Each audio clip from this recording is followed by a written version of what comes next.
कहानी की शुरुआत होती है एक अनाउंसमेंट से, जहां एक अनजान आवाज रूल समझा रही थी। उसने चेतावनी दी कि इस जानलेवा खेल में सिर्फ एक ही इंसान बचने वाला है। स्कूल, घरों और एक जेल को सेफ जोन बनाया गया था, लेकिन वहां तक पहुंचने के लिए खिलाड़ियों को बताए गए रास्ते पर ही चलना होगा। अगर जरा भी इधर उधर गए तो बिना किसी वार्निंग के सीधा मौत हो जाएगी, और अगर कोई भी पूरा चक्कर काट के तुमसे दोबारा आगे निकल गया तो फिर तुम्हारी मौत पक्की है। बहुत सारे लोग इस वक्त एक अनजान जगह पर खड़े हुए थे। उनमें से किसी को नहीं पता कि वो यहाँ पर कैसे आए। सबके चेहरों पर घबराहट साफ दिखाई दे रही थी। तभी वो रहस्यमयी आवाज फिर से गूंजी और उसने चेतावनी दी कि अगर किसी ने भी घास को हल्का सा भी छुआ तो वो उसी पल मारा जाएगा। लोग अभी हालात समझ ही रहे थे कि अचानक उन्हें भागने का ऑर्डर दे दिया गया। इन सब के बीच वेरोनिका नाम की एक लड़की भी है। फ्लैशबैक में दिखाया गया कि वेरोनिका हॉस्पिटल में अपनी छोटी बहन का ध्यान रख रही थी। उसकी बहन को इस छोटी सी उम्र में कैंसर था। वेरोनिका ने पूरी कोशिश की मजबूत बने रहने की, लेकिन अंदर ही अंदर वो पूरी तरह टूट चुकी थी।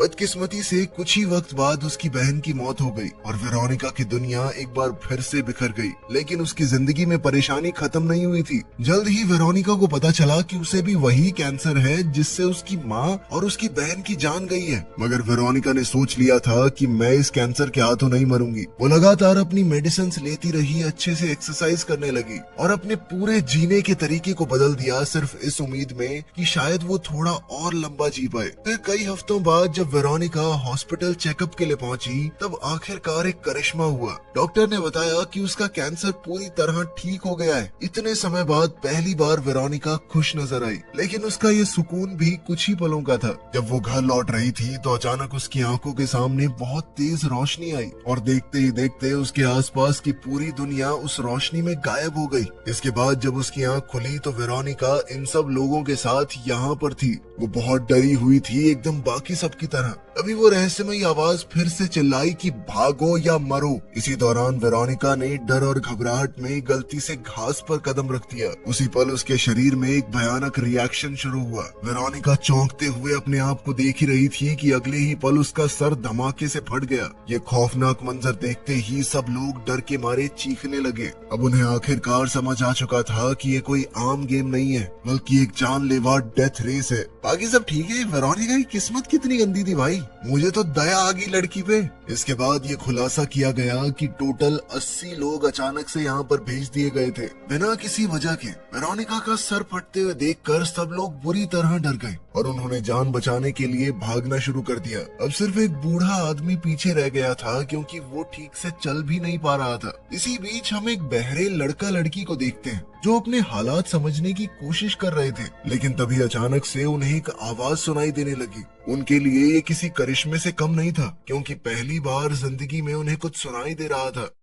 वहीं भीड़ में एडी और जस्टिन नाम के दो दोस्त थे। वो भी बाकी सबकी तरह घबराकर भाग ही रहे थे, ये सोचते हुए कि आखिर वो यहाँ पर आए कैसे। तभी वो रहस्यमयी आवाज हर एक मौत के बाद बचे हुए लोगों का नंबर अनाउंस करती रही। कुछ देर बाद उन दोनों की नजर एक आदमी पर पड़ी जो रेस से भागने की कोशिश कर रहा था, लेकिन जैसे ही वो रास्ते से हटा, अगले ही पल उसका सर भी धमाके से फट गया और अब जिंदा बचे लोगों की संख्या सिर्फ 72 रह गई। फिर कुछ देर बाद सब लोग एक खाली पड़ी जेल तक पहुंचे, जहां हर कोई एरोज से बने हुए रास्ते पर तेजी से भाग रहा था। इसी भागा दौड़ी में एक छोटी एशियन लड़की अचानक से सीढ़ियों से गिर गई। उसके पैर की हड्डी बुरी तरह से डिसलोकेट हो गई।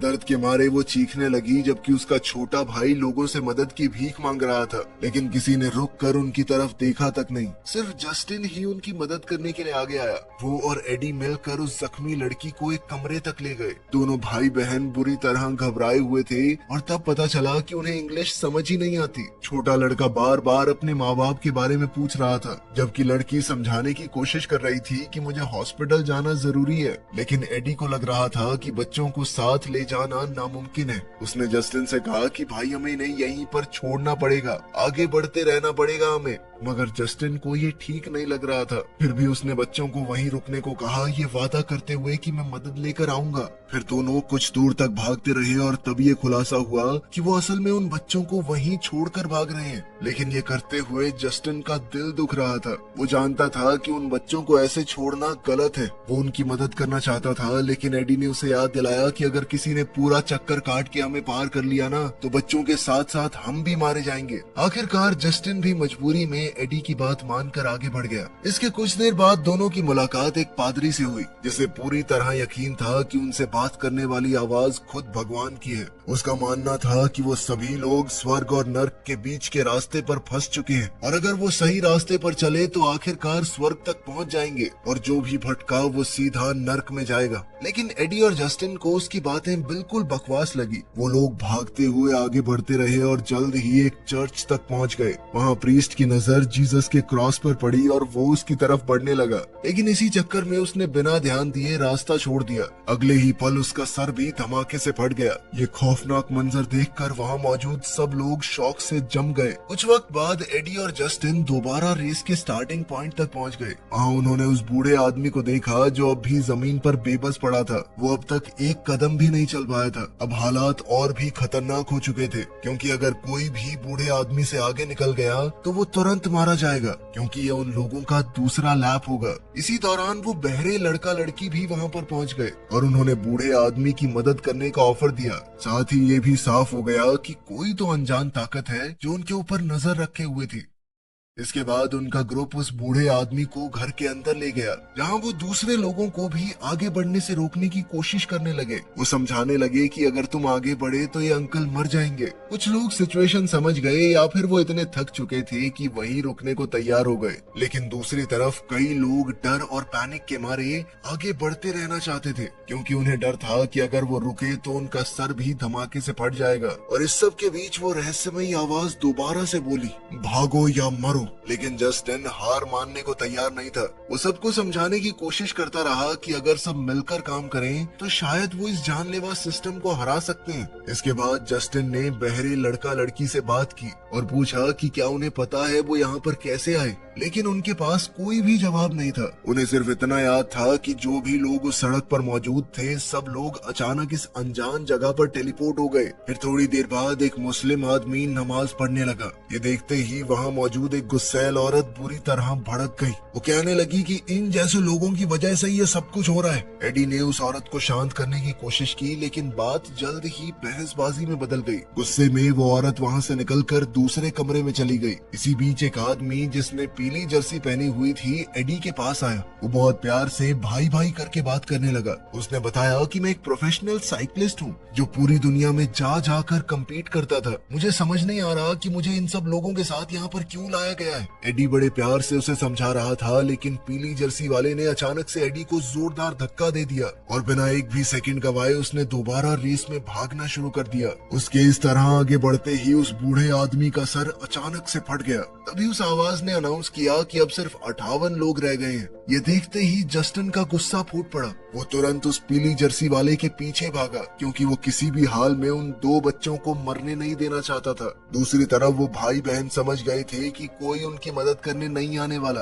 मजबूरन दोनों ने आगे बढ़ते रहने का फैसला किया, जबकि वो जख्मी लड़की बड़ी मुश्किल से चल पा रही थी। लेकिन कुछ ही देर बाद उनकी नजर जस्टिन पर पड़ी, जो उस येलो जर्सी वाले का पीछा कर रहा था। कुछ पल के लिए उन्होंने चैन की सांस ली, क्योंकि उन्हें लगा जस्टिन उन्हें बचाने के लिए वापस आ गया है। लेकिन बदकिस्मती से जस्टिन येलो जर्सी वाले को वक्त पर नहीं रोक पाया और उन दोनों का सर भी फट गया। बाद में थक हार कर जस्टिन ने एडी को सब कुछ बताया। वो बच्चों को छोड़ने के फैसले पर पछता रहा था। दूसरी तरफ वो पीली जर्सी वाला बिना किसी पछतावे के रेस में भाग रहा था। जहाँ जहाँ वो लोगों को पूरा लैप करके काटता गया, मौत का सिलसिला तेज हो गया। कुछ ही वक्त बाद उसकी मुलाकात एक प्रेग्नेंट औरत से हुई। न जाने कैसे इस बार वो पीली जर्सी वाला उससे आराम से बात करने लगा। उस औरत ने बताया कि मैंने अपने होने वाले बच्चे का नाम तक सोचा हुआ है। यहाँ तक कि उसने उसे अपना पेट छूने को भी कहा, ताकि उसे थोड़ी दया आए, वो महसूस कर पाए कि इस नई जान को जिंदा रखना होगा। एक पल के लिए हमें ऐसा लगा भी कि उस पीली जर्सी वाले के अंदर भी इंसानियत है, लेकिन ये एहसास ज्यादा देर तक टिक नहीं पाया। उसने औरत से माफी मांगी और कहा कि मैं तुम्हारी जान को अपनी से ऊपर नहीं रख सकता। फिर उसने ठंडी आवाज में कहा अलविदा और आगे बढ़ गया। ये सुनते ही वो बेचारी औरत डर के मारे उससे रुकने की भीख मांगने लगी, लेकिन येलो जर्सी बिना पीछे देखे आगे भाग गया। अगले ही पल उस औरत और उसके पेट में पल रहा बच्चा धमाके से फट गए। ये मंजर और भी ज्यादा खौफनाक था, क्योंकि इस बार सिर्फ एक नहीं बल्कि दो जिंदगियां एक साथ खत्म हो गई थी। वहीं दूसरी तरफ 3 आदमी लगातार भागते भागते पूरी तरह थक चुके थे। अब उन्होंने जिंदा रहने के लिए एक भयानक प्लान बनाया। उन्होंने मिलकर एक खिलाड़ी को तीरों की मदद से बेरहमी से मार डाला। इसके बाद वो एक दरवाजे के पास छुप कर बैठ गए और जैसे ही कोई इंसान वहाँ पहुँचता वो जानबूझकर उसे रास्ते से हटाकर घास पर धकेल देते और घास को छूते ही लोग उसी पल मरने लगते। धीरे धीरे पूरी रेस में हंगामा फैल गया। हर तरफ अफरा तफरी, चीखें और मौत का सिलसिला शुरू हो चुका था और उन तीनों का एक खौफनाक प्लान काफी असरदार भी था। वहीं दूसरी ओर कुछ वक्त बाद जस्टिन और एडी एक घर तक पहुंचे। एडी वॉशरूम जाने लगा और तभी जस्टिन की नजर एक आदमी की लाश पर पड़ी। ये देखते ही वो अंदर तक हिल गया। वो समझ गया कि यहाँ कोई और भी मौजूद है। जैसे ही जस्टिन चेक करने के लिए आगे बढ़ा तो एक किलर ने उसके गले में तीर घुसा दिया। अगले ही पल जस्टिन जमीन पर गिर पड़ा। अब सर्वाइवर्स की संख्या सिर्फ 27 रह गई थी। जब एडी ने अपने दोस्त की लाश देखी तो वो पूरी तरह से टूट गया। जस्टिन की मौत ने उसके अंदर बदले की आग भर दी थी। उन दोनों की दोस्ती कोई यूं ही कच्ची पक्की नहीं थी। अफगानिस्तान के साथ युद्ध के दौरान वो दोनों फौज में थे। एक धमाके में जब एडी की टांग उड़ गई तो जस्टिन ने अकेले पीछे रहकर उसे बचाया था। जस्टिन बहुत मुश्किल से उसे घसीट कर ले जा रहा था और आखिरकार दोनों एक गुफा तक पहुंचने में कामयाब हो गए। मौसम हद से ज्यादा ठंडा था, इसीलिए जिंदा रहने के लिए दोनों फौजी एक दूसरे से लिपट कर लेटे रहे। इसी दौरान उन्होंने पहली बार ढंग से एक दूसरे से जान पहचान की। एडी जस्टिन की अच्छाई देखकर हैरान था, क्योंकि अक्सर लोग किसी अनजान इंसान को उस हालत में छोड़कर चले जाते, लेकिन जस्टिन ने उसे मरने के लिए अकेला नहीं छोड़ा। इस घटना के कुछ साल बाद हम देखते हैं कि घर लौटने के बाद भी दोनों साथ थे। वो काफी अच्छे दोस्त बन चुके थे। जस्टिन अब स्पेशल बच्चों के लिए एक स्कूल चलाता था। एक दिन उसने एडी को स्कूल बुलाया ताकि वो बच्चों से मिल सके। जब एडी स्कूल में पहुंचा तब उसने उन अपाहिज बच्चों को अपनी कहानी सुनाई और उन्हें आगे बढ़ने की प्रेरणा दी। उसने बताया कि इंसान अगर हिम्मत न हारे तो वो कुछ भी हासिल कर सकता है। इसके बाद वो दोनों स्कूल से निकल गए। रास्ते में उनकी गाड़ी एक ट्रैफिक लाइट पर रुकी, जहाँ उनकी नजर एक बहरे लड़के लड़की पर पड़ी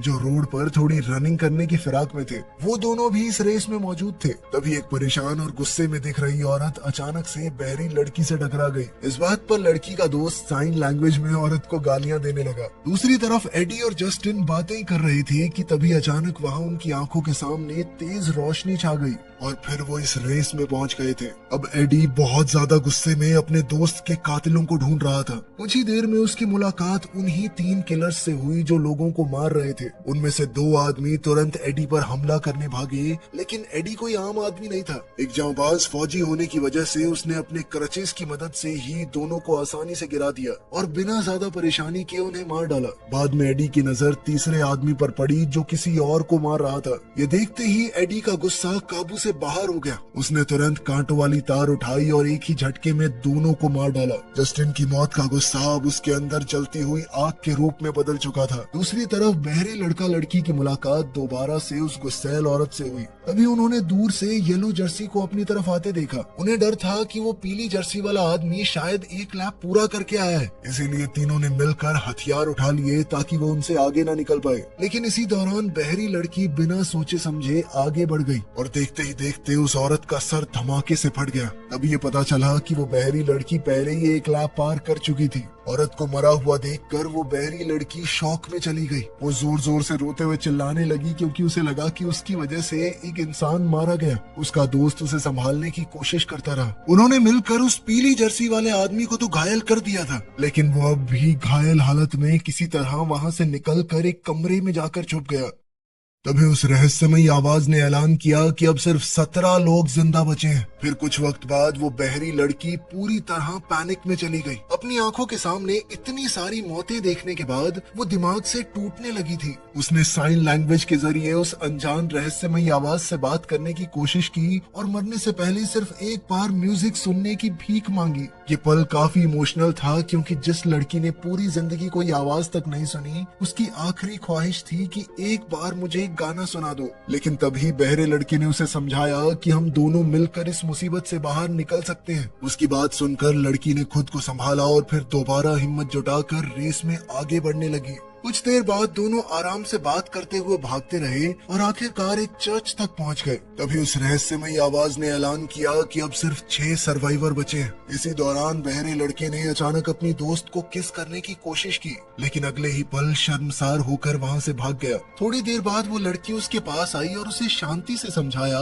कि वो उसे सिर्फ एक भाई की तरह देखती है। ये सुनकर लड़के को काफी बुरा महसूस हुआ, लेकिन फिर भी वो उसे दोबारा से किस करने की कोशिश करने लगा। अपने आप को ना रोकते हुए वो उसके साथ जबरदस्ती करने लगा, जिस वजह से वो लड़की डर कर वहाँ से भाग गई। वो आदमी भी उसके पीछे भागने लगा और दोनों जल्द ही एक घर तक जा पहुँचे, जहाँ उन्हें किसी और की मौजूदगी का एहसास हुआ। खतरे को देखते हुए दोनों ने आसपास के औजारों को हथियारों की तरह पकड़ लिया, लेकिन घर के अंदर कोई नहीं मिला। इसी गुस्से और निराशा के बीच उस लड़के ने अचानक अपनी ही दोस्त को जोर से मारकर बेहोश कर दिया। अगले ही पल वो उसके कपड़े उतारने लगा, लेकिन कुछ ही पलों में लड़की को होश आ गया। उसने तुरंत उसे जोर से धक्का दे दिया। अब वो गुस्से और शौक में उस पर चिल्लाने लगी। ये देखकर लड़के को अपनी गलती का एहसास हो गया और वो रोते हुए घर के बाहर भाग गया। लेकिन अब उस लड़की का गुस्सा आपे से बाहर हो गया था। वो गुस्से से भरकर उसके पीछे गई और उसे सीधा घास के बीच में धक्का दे दिया। अगले ही पल उस आदमी का सर धमाके से फट गया। ये देखते ही वो लड़की कमजोर पड़कर जमीन पर गिर गई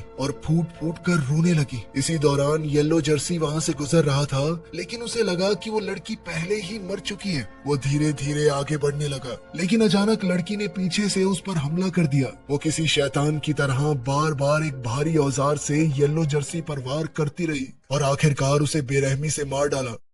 अब रहस्यमयी आवाज ने ऐलान किया कि सिर्फ 3 लोग जिंदा बचे हैं। ये सर्वाइवर थे वो लड़की, एडी और एक बेघर औरत। फिर ये खुलासा हुआ कि वो औरत अब तक सबसे छुपकर जिंदा बची हुई थी। कुछ ही देर बाद उसकी नजर बहरी लड़की पर पड़ी और वो तुरंत उसकी तरफ दौड़ पड़ी। अगले ही पल दोनों के बीच में खतरनाक चेज शुरू हो गई। अंत में उस औरत ने बहरी लड़की को पकड़कर नीचे गिरा दिया और कांच के तीखे टुकड़ों से उस पर हमला करने की कोशिश करने लगी। लेकिन उस औरत के हमला करने से पहले ही एडी वहाँ पहुंच गया और बिना समय गवाए उसकी गर्दन तोड़ डाली। ये देखते ही उस लड़की ने डर कर वहाँ से भागने की कोशिश की, लेकिन एडी ने उसे समझाया कि वो उसे नुकसान पहुंचाने नहीं आया। इसके बाद एडी उसे पास में लगे हुए एक बड़े पोल की तरफ ले गया, जहाँ कुछ अजीब क्रीचर्स की लाशें लटक रही थी। उन क्रीचर्स को देखकर दोनों को कुछ समझ नहीं आया। एडी ने लड़की से पूछा कि क्या उसे पता है ये चीजें आखिर थी क्या, लेकिन लड़की ने एक अजीबोगरीब थ्योरी दी। उसका मानना था कि शायद ये एंजल्स हैं, किसी ने इन्हें टॉर्चर करके यहाँ लटका दिया था। अब तक दोनों को बिल्कुल समझ नहीं आ रहा था कि उनके साथ आखिर हो क्या रहा है, लेकिन इसी कंफ्यूजन के बीच लड़की ने अचानक एडी को घास में धक्का देने की कोशिश की। लेकिन तभी एक अनएक्सपेक्टेड चीज हुई, क्योंकि एडी क्रचेस का इस्तेमाल करता था, इसीलिए उसके पैर घास को छू ही नहीं पाए। इसी वजह से वो बच गया। ये देखते ही लड़की डर के मारे वहाँ से भागने लगी, लेकिन एडी ने अपने क्रचेस की मदद से उसे गिरा दिया। अगले ही पल एडी उसका गला दबाने लगा और कुछ ही पलों में लड़की की मौत हो गई। अब इस खौफनाक गेम का सिर्फ एक ही सर्वाइवर बचा था, वो था एडी। तभी वो रहस्यमयी आवाज एक बार फिर से सुनाई दी और उसने एडी को विनर होने पर बधाई दी। अंत में थक कर एडी ने जोर से पूछा कि तुम हो कौन, कहाँ पर हूँ मैं। तब आवाज ने खुलासा किया कि वो सराहिद नाम की एक स्पीशीज है और एडी इस वक्त उनके इंसानी एरिना में मौजूद है। फिर कुछ वक्त बाद एडी की आंख खुली और आवाज ने दोबारा उसे विजेता बनने पर बधाई दी। उसने बताया कि कोई भी इंसान पहले कभी इस जानलेवा खेल में बच नहीं पाया, लेकिन एडी ने साबित कर दिया कि वो बिना लड़े मरने वालों में से नहीं था। इसके बाद आवाज ने एडी को इंतजार करने को कहा जब तक दूसरी दुनिया का विजेता तैयार न हो जाए। तब तक एडी आराम कर सकता है, लेकिन साथ ही आवाज ने उसे चेतावनी भी दी कि उसके आखिरी लड़ाई जीतने के चांसेस बहुत कम हैं। और यही कहानी में एक धमाकेदार खुलासा हुआ। पता चलता है कि एक एलियन स्पीशीज पूरी गैलेक्सी से लोगों को अगवा कर रही थी और उन्हें इस जानलेवा रेस में डालकर दुनिया से सिर्फ एक ही सर्वाइवर को चुनती थी, ताकि बाद में उनके बीच एक इंटरगैलेक्टिक युद्ध करवाया जा सके। ये सच जानने के बाद एडी ने परेशान और निराश होकर खुद को मारने की कोशिश की। उसने जानबूझकर घास पर कदम रखा, लेकिन इस बार कुछ नहीं हुआ। फिर एडी आसपास के पहाड़ों पर चढ़ने लगा, लेकिन ऊपर पहुंचते ही उसकी आंखों में डर सा छा गया, क्योंकि वो धरती पर था ही नहीं, वो तो किसी और ही प्लेनेट पर मौजूद था। कुछ वक्त बाद एडी उन टावर्स की तरफ गया जहां एलियंस की लाशें लटकी हुई थी। तभी अचानक से वही आंखें चौंधिया देने वाली सफेद रोशनी दोबारा सामने आई और अगले ही पल एडी एक बिल्कुल नई जगह पर टेलीपोर्ट हो गया।